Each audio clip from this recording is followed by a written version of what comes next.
Udah tak rekam. Iki nganuku PPT-nya wis ketok ya. Wis kita. Silakan wis tak rekam. Oke. Baik, Assalamualaikum warahmatullahi wabarakatuh. Waalaikumsalam Pada warahmatullahi wabarakatuh. kesempatan sore hari ini saya akan menjelaskan artikel tentang peran Sukuk Bank Indonesia sebagai instrumen kebijakan moneter Islam dalam menjaga kecukupan likuiditas. Gini teman-teman, sebelumnya ini adalah materi yang mungkin cukup baru, yang mungkin saya pun mencari di berbagai referensi jurnal itu sangat sulit karena Sukuk Bank Indonesia ini, Sukuk Bank Indonesia loh, bukan SBSN. Itu umurnya baru hampir 2 tahun ini, karena launching produknya ini, produk Bank Indonesia mengenai Sukuk Bank Indonesia ini kurang 12 atau 28 Desember tahun 2018. Jadi produk ini, produk Sukuk Bank Indonesia ini cukup baru, yang mungkin diterbitkan oleh Bank Indonesia karena ada beberapa faktor. Ya, salah satunya ini latar belakang karena gini teman-teman. Pertama, dilatar belakangi karena perekonomian yang tidak stabil. Perekonomian yang tidak stabil sehingga dibutuhkan mekanisme kebijakan moneter yang fleksibel dalam mengatur stabilitas ekonomi. Jadi gini teman-teman, ada kalanya hari ini dan hari besok itu seorang manajer atau mungkin di sana adalah Menteri Keuangan atau mungkin Gubernur Bank Indonesia sebagai pemangku kebijakan seperti itu harus bisa memutuskan bahwa hari ini dan hari besok, contoh itu inflasi akan naik turun dan yang lain. Sedangkan perekonomian di Indonesia itu kondisinya tidak stabil. Satu hari pun lonjakan ataupun turunan, baik itu inflasi ataupun deflasi, itu akan sangat mempengaruhi stabilitas ekonomi.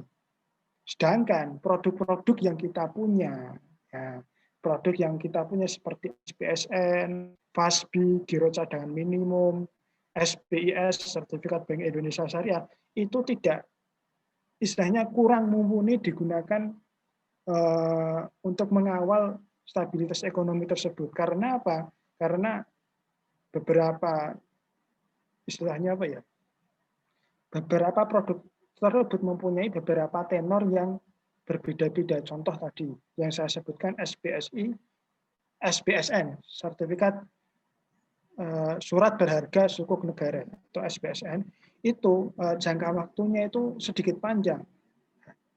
Tenornya yaitu 1 tahun, minimal 12 bulan. Sedangkan kita diharuskan mengambil sebuah keputusan 1 hari, 2 hari, 3 minggu, 2 minggu.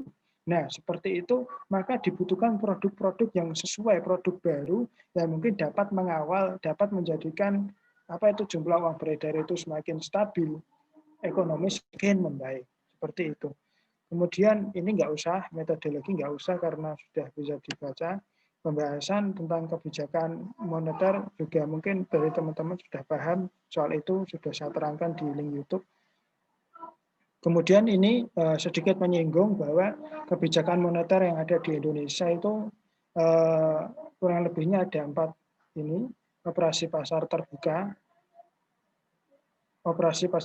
kemudian reserve recruitment, kemudian penentuan diskon rate, moral fashion, seperti itu. Operasi pasar terbuka yaitu jual beli surat berharga untuk mengatur jumlah uang yang beredar. Kemudian reserve recruitment yaitu kebijakan cadangan wajib minimum harus berapa persen. Contoh, ketika itu reserve recruitment itu contohnya adalah giro cadangan minimum, yang mana contoh untuk saat ini terjadi inflasi yang tinggi banget seperti itu. Sedangkan Bank Indonesia mewajibkan bahwa setiap bank umum ataupun bank umum syariah maupun bank umum konvensional mewajibkan cadangan minimumnya 3%. Ketika terjadi inflasi, berarti jumlah uang yang beredar itu semakin banyak.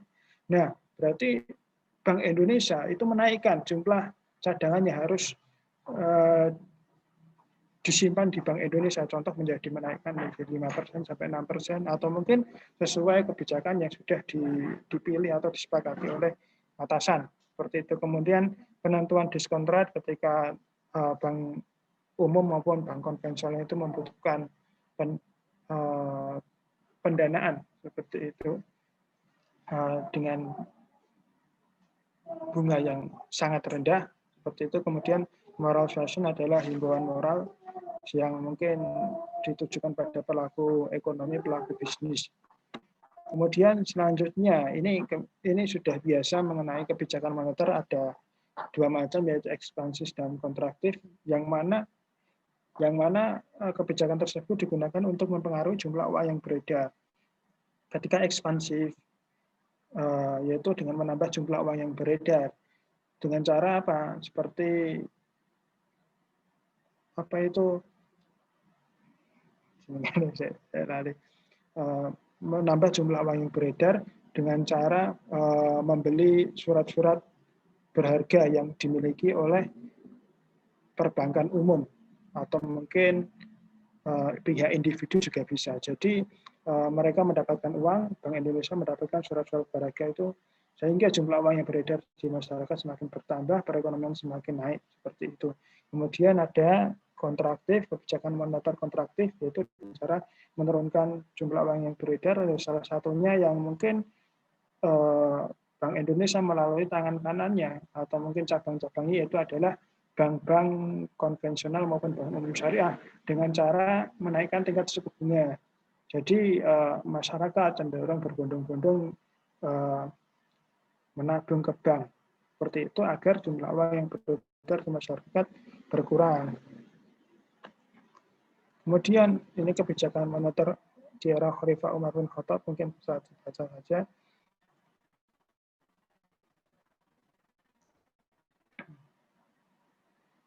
Nah, ini hampir sama seperti tadi fungsi bank sentral dalam mengelola likuiditas perbankan, yaitu yang pertama kebijakan menetapkan cadangan minimum atau reserve requirement tadi dengan ketetapan yang sudah ditentukan oleh Bank Indonesia.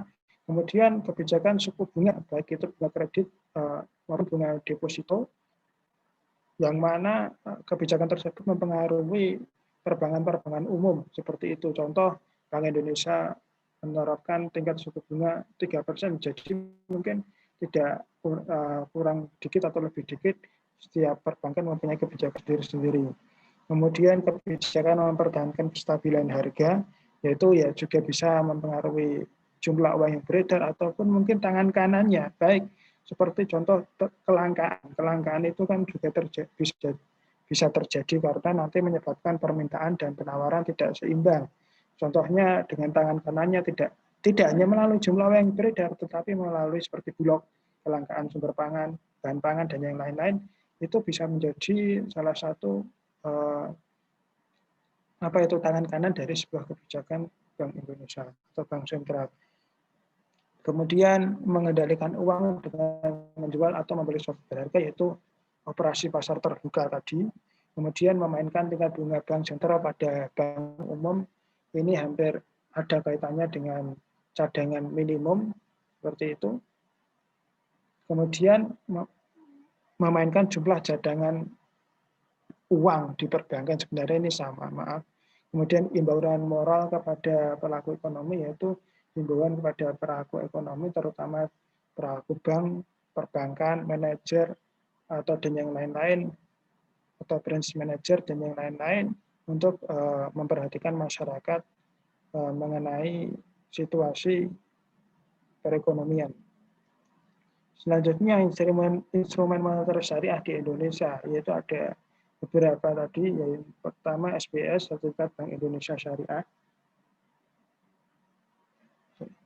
Kemudian reversi repo SBSN, Sertifikat Bank Indonesia Syariah, itu kan surat berharga yang diperjualbelikan kepada bank umum.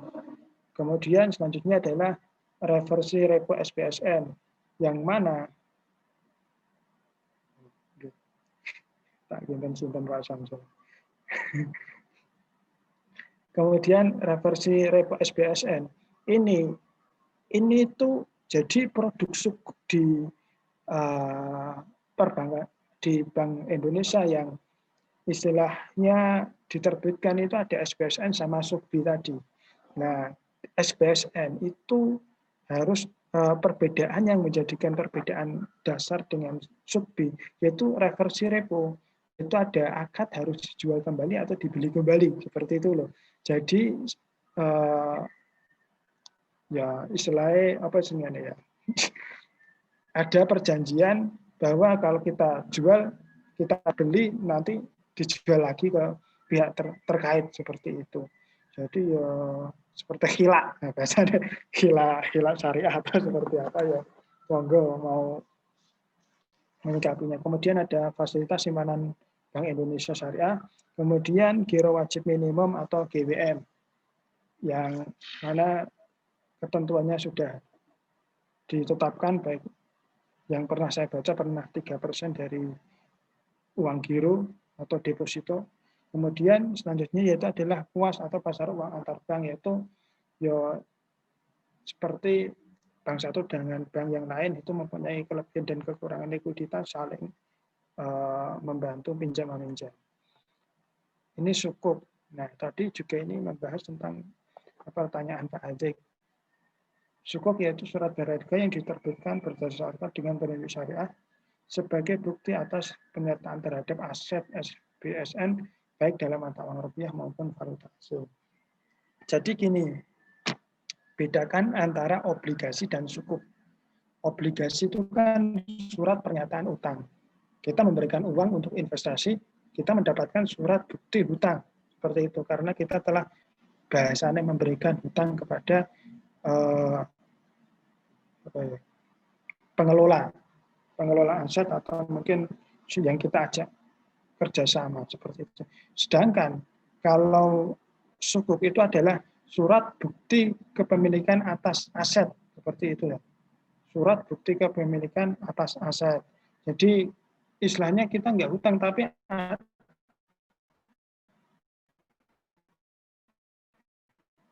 surat ikut memiliki aset tersebut. Kemudian sukuk Bank Indonesia. Tadi sudah dijelaskan bahwa sedikit perbedaannya, yaitu kalau sukuk Bank Indonesia itu ini sebagai hanya diperuntukkan untuk perbankan saja. Jadi enggak seperti SBSN. SBSN itu bisa digunakan untuk perbankan, individu maupun badan hukum organisasi tertentu. Sedangkan sukuk Bank Indonesia ini digunakan hanya untuk perbankan, terutama perbankan syariah, untuk mengelola likuiditasnya. Contoh, pada saat tertentu, bank itu sulit menyalurkan pembiayaan pada istilahnya masyarakat. Nah, itu alternatifnya seperti apa dengan kondisi ekonomi yang mungkin tidak stabil, berubah-berubah. Nah, itu bisa jadi penerbitan SUBI itu menjadi salah satu alternatif buat perbankan. Seperti itu. Daripada uangnya itu nganggur, seperti itu, ditarik aja dengan Bank Indonesia dengan menerbitkan SUBI agar dibeli oleh perbankan. Seperti itu. Kemudian karakteristik sukuk Bank Indonesia berjangka waktu paling singkat 1 hari. Tadi sudah dijelaskan bahwa kondisi perekonomian itu kadang tidak stabil, ada beberapa hal yang harus memungkinkan bahwa kita wajib mengambil sebuah keputusan dalam waktu itu. Seperti itu. Tidak harus nunggu 1 tahun, 5 bulan, 6 bulan, seperti itu. Jadi ada kalanya kita itu diwajibkan moneter atau Menteri Keuangan atau mungkin Gubernur Bank Indonesia dan yang lain-lain dalam menjalankan operasi moneter itu kan harus segera mengambil sebuah keputusan yang terbaik.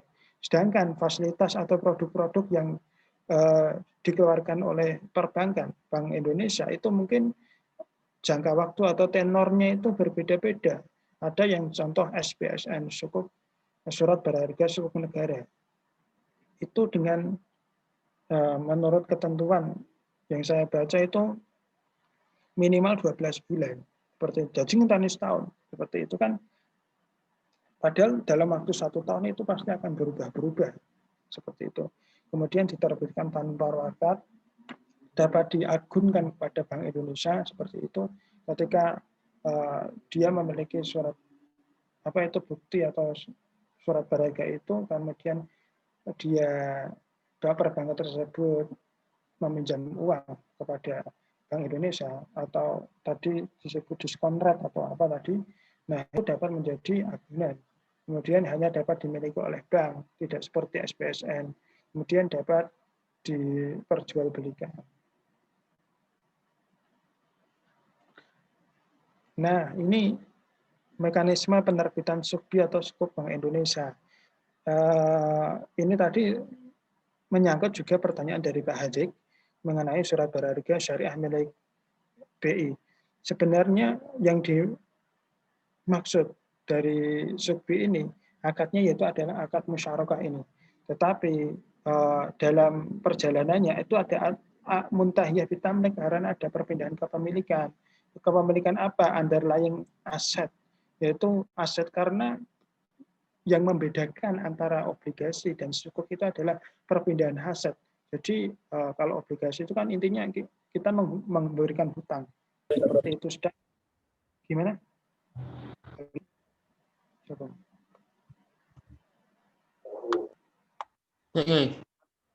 Lanjut ya. Lanjut. Nah, setelah menggunakan ini kan porsi di sini akadnya akad musyarakah. Mas, mohon maaf Mas. Ya. Ada peringatan mau habis Mas. Oh gitu. Ya ini sebentar ya. Berapa menit Mas Randy? Aduh, berapa menit lagi? 9 menit. Oke, saya singkat. Ini akad musyarakahnya, contoh ini Bank Indonesia menerbitkan underlying aset sebanyak 1.000 unit. 999 ini dijual kepada bank umum syariah. Kemudian satunya ini tetap miliknya Bank Indonesia. Kemudian setelah dibeli, nah ini dijadikan apa itu akad musyarakah seperti itu. Jadi sebenarnya akadnya itu akad musyarakah dulu, kemudian baru muntahiyah bitamlik seperti itu ya. Kita kerjasama, setelah kerjasama bahwa ini underlying asetnya, bukti kepemilikannya ini adalah milik bank umum ataupun bank umum syariah tadi. Nah, setelah ini berarti ketika sudah di sini perbankan umum syariah, bank umum syariah atau BUS itu memiliki apa? Memiliki bukti kepemilikan sebanyak 999 unit atau sebanyak yang dibeli. Kemudian jika dia juga mendapatkan tingkat imbalan atau porsi nisbah bagi hasil. Karena tadi menggunakan akad musyarakah ini Pak Aziz. Nah, seperti itu ya. Nah, setelah punya ini mau dibeli lagi silakan atau mungkin dijual ke bank lain. Seperti itu. Kemudian selanjutnya yaitu sebenarnya masalah likuiditas ini. Likuiditas itu juga menyangkut masalah inflasi. Seperti itu, yang mana nanti akhirnya yaitu adalah stabilitas moneter atau kestabilan ekonomi yang semakin baik. Jadi dilihat dari kondisi ekonomi, apakah jumlah uang yang beredarnya itu naik atau turun, inflasi atau tidak, seperti itu. Jika terjadi inflasi, inflasi yang mungkin sangat mendadak yang harus membutuhkan sebuah keputusan, Bank Indonesia pintar karena apa? Cara-cara yang tadi, FASBI, SBSN mungkin tidak memenuhi kriteria dalam jangka waktu tempo, contoh 1 hari 2 hari karena ada shock inflasi seperti itu. Nah ini bisa diterbitkan, kemudian memancing apa? Likuiditas perbankan. Nah memancing likuiditas perbankan, otomatis kan jumlah uang yang beredar juga semakin turun, inflasi semakin turun, stabilitas moneter semakin baik. Kurang lebihnya seperti itu. Berarti kan istilahnya gini, kebijakan moneter itu kan kebijakan dengan cara mempengaruhi jumlah uang yang beredar, intinya untuk kestabilan ekonomi yang lebih baik seperti itu. Mungkin ngoten mawon nggih, Mas Randy, Pak Ajek, teman-teman semua yang enggak bisa saya sebutkan satu persatu. Apabila ini berapa orang yang masuk ini nanti di-sharekan juga ke Pak Aziz mengenai absensinya Mas Randy. Ini tanya jawabnya di WA aja Mas, atau diteruskan bikin baru. Jane penak ngene iki ya, jane penak ngene iki iso diskusi, iso saling nyaut ngoten lho. Saling nyaut. Apa? Iya ana Pak Adik lho kan. Iki karo ngenteni kanca iki nek ngarep kantor ya. Ya kok lanjut Mas lagi Ulin. Mas Randy. Bentar, nanti nak mati lanjut lagi ya Mas Randy ya. Sebentar. Iya, Tinggal 5 menit. Ya enggak 5 apa-apa. menit. Pasti dibuat lagi. Operatornya Janjos. Ya. Mas Ulin. Nggih, Ini monggo Pak Ade. melanjutkan pertanyaan yang tadi nih Mas Ulin. Kalau sukuk itu yang mengeluarkan Bank Indonesia, sedangkan Bank Indonesia itu kan nggak punya usaha ya. Asetnya itu apa gitu kan. Terus kalau misalkan kita bank membeli sukuk di BI, terus tiap bulan dapat bagi hasil, terus bagi hasil dari usaha apa yang dilakukan oleh BI. Karena BI itu usahanya hanya mencetak uang, Mas. Nah ini Mas yang aku masih tanda tanya itu di sini, Mas. Baik Pak, Oke, itu gitu, Mas sebenarnya Ulin. gini. Oke, terima kasih Pak. Saya juga kadang mikir itu nyeleneh ya. Contoh apalagi tenor tadi ada yang 1 hari seperti itu ya. Ada yang tenor 1 hari seperti itu. Itu sedikit janggal. Apakah ada kegiatan usaha 1 hari langsung mendatangkan hasil? Makasih. Niki. Kuwi apa? Enggak ada kembalian tadi. Berapa lama, Berapa? 30. Di bawah sih. Pak. Di bawah sih. Di bawah sih. Wes go. Ora. Itu loh. Ngene wae. Lah gampel nih. Mangke tenes setel. Ada ya. Ada ya. Lah kowe wis ento? Udah tadi 12 kilo. Malah ngobrol di Masih direkam. Pak halo. Maaf. Jangan Pak itu. Waduh, malah kenang jobo. Astagfirullah. Dilanjut, Bro. Oke, Pak Ade kan gini ya, Pak. Saya juga kadang merasa janggal usaha apa atau 1 hari yang sudah memberikan hasil seperti itu ya. Ya mungkin itu ketentuan. Itu mungkin jangan dikira gini, Pak. Bank Indonesia itu hanya mencetak uang, kestabilan tetap ada divisi yang mungkin itu kan namanya musyarakah ya, Pak. Contoh tadi dari 1000 underlying aset atau mungkin objek yang dijadikan aset akad seperti itu. Objek yang menjadikan apa itu asetnya itu tadi. Contoh satu untuk BI yang 999 tadi dijual ke Bank Umum Syariah. Nah, ini digunakan untuk investasi tertentu seperti itu. Jadi pasti ada divisi-divisi yang menyalurkan ke investasi tertentu sehingga akad musyarakahnya itu terjadi gitu loh Pak, kerjasamanya itu terjadi.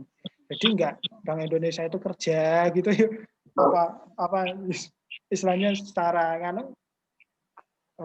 real itu enggak, tetapi pasti ada divisi yang pasti digunakan untuk menyalurkan kegiatan investasi tersebut. Ngoten Pak Adik. Berarti ada usahanya ya, BI itu ya, Lin. Kalau undang-undangnya kan nggak ada itu. Apa? Ya memang kegiatan utama dari Bank Indonesia itu kan moneter tadi ya Pak, mengenai jumlah uang yang beredar, percetakan jumlah uang dan yang lain-lain. Tetapi di BI itu sendiri pasti ada divisi. Contoh divisi yang istilahnya bukan usaha, tetapi kan gini Pak. Penyertaan modal, jadi nggak bisa dikatakan secara dohiriyah usaha seperti tindakan aku duwe pitik sakmene jenengan nambahi aku ngopeni pitik jenengan ya boten semesti ngoten lho. Jadi usahanya dalam bentuk mungkin sektor real seperti jalan seperti yang lainnya, tapi ya saya kurang tahu 1 hari tenor seperti itu objek underlying asetnya dalam bentuk apa, tidak disebutkan di dalam penjelasan kementerian surat edaran Bank Indonesia seperti itu. Ini Mas Sulit, Mas Sulit. Berarti itu di BI itu ada itu ya, ada pendapatan dan pengeluaran ya, pasti ya? Betul ya? 1 menit.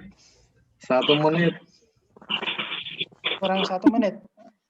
Yes, bikin baru lagi. Oke, entah ini saya Pak itu.